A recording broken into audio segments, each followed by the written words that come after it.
Hello, friends, and welcome back to Stories About Entitled People. Today we have a new set of crazy stories about crazy people for you to enjoy. Subscribe to our channel if you're new here, and don't forget to turn on notifications so you don't miss a new video every single day. Here we go. Don't want to pay for the work done? Have a dead yard. Quick backstory to keep it from being too boring. I'd recently lost my job like most people at the time and was having to do odd jobs on Craigslist just to get by. I recruited a friend to help me do various odd jobs since he was in a similar situation. We pooled our resources and cobbled together enough equipment to do landscaping work along with other odd jobs that you'd hire manual labor for. We were both young, like early 20s, and didn't really know when we were getting scammed or fooled. We got a call on one of our ads to go do some landscaping work for a guy who happened to live about a mile away. Awesome. We won't have to spend much time on gas. But we will have to sacrifice our Labor Day weekend to do the job since it was a large job. The guy asked us to put in a raised bed that essentially wrapped around his entire house. Imagine a house in a newly built subdivision that has a smallish yard and a few trees. He wanted the bed to be built with landscaping bricks and wanted us to copy a style that his neighbor had done. Cool, no problem. We try to discuss payment, but he keeps giving us the runaround. Because we were in a desperate situation, we get fooled into doing the work with no agreed-upon labor fee. This was our mistake, one that was never made again. We were just happy to have some work. We spent 2 full days working our butts off in the middle of summer, not really knowing what we were getting paid. We were using our tools, truck, and time, grinding away, but we kept wondering why this guy was acting so shady. Finally, on day 3, near the end of the day, I'm fed up with the runaround and knock on the door and confront the guy about payment. He starts getting all aggressive and starts threatening us with non-payment, which immediately escalates the situation. I grab my friend and bring him into the argument. After about 30 minutes of arguing, the guy decides he'll pay us $70 for the work. Yeah, 70 effing bucks to split between us after 3 days of labor. Cool. F us, right? We loaded up our trucks with the tools, then wait for the guy to come out with our cash. This a-hole comes out with a huge wad of cash, but proceeds to still only hand over $70. B.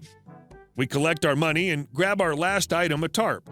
We'd been using a really large tarp to put weeds, grass, and extra dirt on to make our lives easier since we didn't have a wheelbarrow at the time. The accumulated mound on this thing had to have been 4 feet high. We drag it into the middle of his front yard and dump the tarp. This is the first FU. He was begging us not to do it, but he could eat a D at this point. We load up and peel out because, angry youngsters. Now for the pro-revenge part. My friend's mom was a real landscaper. She heard our story and offered up some excellent revenge advice. Take the backpack sprayers we had, fill them with a warm saltwater mix, then ride over and spray his yard.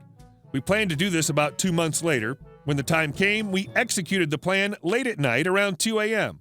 We parked down at the pool parking lot, walked down to his house, and absolutely bombed this dude's yard. We came back about a month later, and everything was dead or dying. Flowers, grass, small trees, all of it. F with the guys that are doing your yard work, F your yard. And our next story. My car is unsafe to drive, and you can't release it to me? Enjoy your arrest. So yes, I'm a female nursing student. I'm also 30, a military vet, Army, and have always done 90% of the work on my vehicles. The only things I can't do are balance tires, I don't have the tools, and some of the large work that requires things like cherry pickers and whatnot. Again, I don't have the tools. So like any good vehicle owner whose vehicle is sat for a long period of time without being driven, after getting back from a 6-month mobilization that left my little Toyota SR5 truck sitting in dry storage, I went through and did maintenance.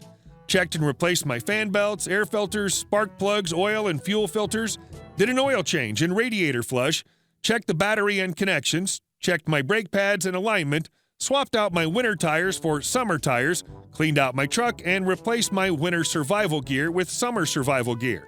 Because yes, that's a priority where I live.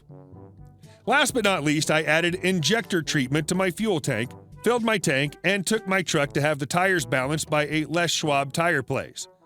Now, because of other errands I had, and because I just spent 6 months in unpleasant sandy areas in uniform, I dressed up. Heels, dress slacks, silk blouse, well-tailored jacket, hair up in a bun. Dressed like that, I dropped my truck off, agreed that I needed the tires balanced, and that was it, and was told that it'd be about an hour. Awesome. I was about to walk off to go to my other errands down the block when I noticed through that big glass window that the Les Schwab places have, they were already pulling my truck into the bay. So I decided to wait. And being the interested person that I am, I watched as 2 guys started to pull my tires off my truck, and a third, the man who'd taken my keys and agreed that I was only asking for my tires to be balanced, sat in the driver's seat jotting down notes on a little notepad. After about 10 minutes, the third guy with the notepad came back inside and walked over to me and explained that during his free assessment of my vehicle, he found a lot of safety issues that needed to be corrected. Like what? I asked him. Well, it's like this, he responded, then proceeded to rattle off a list of 10 or 12 items from his notepad that he had noticed in his free assessment. Fan belts need replaced, overdue for oil change and radiator flush, fuel and oil filters are shot and have to be replaced, brake pads are shot and have to be replaced, alignment is totally out of whack and ruined my tires, which now have to be replaced instead of just balanced. Everything on his list were things I had just checked and or replaced. He ended with this. I'm sorry, miss, but your vehicle is one big safety problem. I can't release it to you to drive in the condition it's currently in. Keep in mind, not only had I just done all this work, most of it on his list, but he'd never once opened the hood of my truck. You can't look at the majority of what I have listed here, or that he had on his list, without opening the hood of the vehicle. After a moment of consideration, I asked him how much he thought it would be to make it roadworthy. He screwed up his face and did some math in his little notebook. A rough estimate? $3,700, but it could cost more because your vehicle's technically an import and the parts can be hard to find. I asked to speak with the manager and was told his manager was out for the day. I then responded with, so you're telling me that unless I get $3,700 worth of work done on my vehicle, you can't release my vehicle to me, the rightful owner, because it isn't safe or roadworthy? Yes. He continued on with this babble of apologies and explanations in a sly, fakely apologetic, condescending tone, and asked if there was anyone I could consult with about a repair this large, or if there was anyone who could give me a ride home. I asked him to give me a couple of minutes and walked out into the parking lot, got on my phone out of earshot from him or his mechanics, who were still balancing my tires, and promptly got on the phone with the sheriff's department. When I explained everything to the officer, he promised to be out in 15 minutes to help me clear the matter up. I walked back inside and told the mechanic with the sweetest smile I could conjure that I would have someone here presently to help me with the matter. I also asked him for the list of repairs needed along with his quote so I could discuss it with my friend who would be arriving shortly. He happily handed me the evidence to his arrest and even signed his name on it for me so that I could get in contact with him if I needed more than today to consider the repairs and costs. The cherry on top of the whole thing was the absent manager walked in just in time to see the employee get handcuffed, and I got a free tire balance service because of what the now former employee had tried to pull. And our last story. Stop telling you when mail is missing? Okay. I worked as a mailwoman a few years ago for a short period of time, and my boss wasn't much of a boss. All she did was relay messages from her boss to me. On my starting day, she told me several times, I want to know everything, so if something is wrong, call me immediately. After a few weeks, I started to learn the patterns in the mail, church magazines this week, tax letters that week, etc. One day I noticed that only half of the addresses I cover were going to receive their tax letters. It was literally streets A through H that got them, I through Z didn't.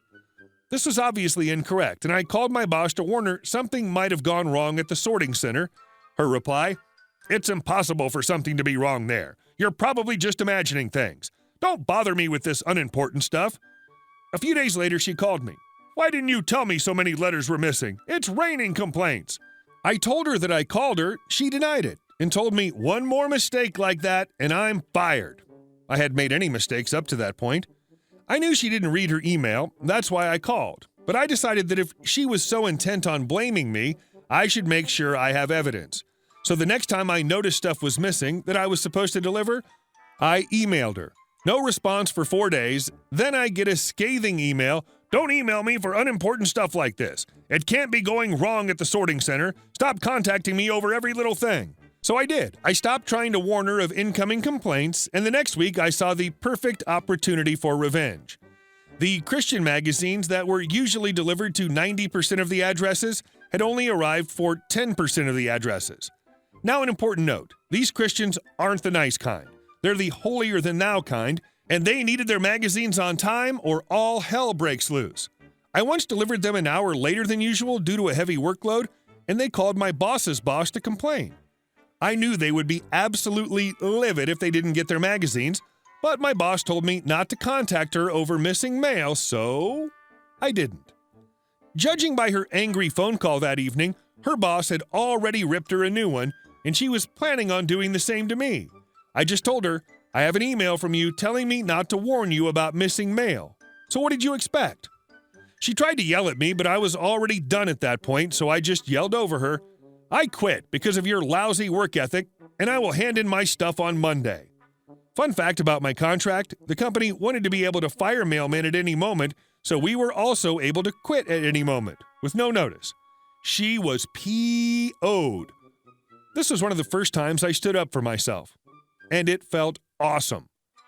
Hey guys, thank you all for watching the video, and I'll see you in the next one.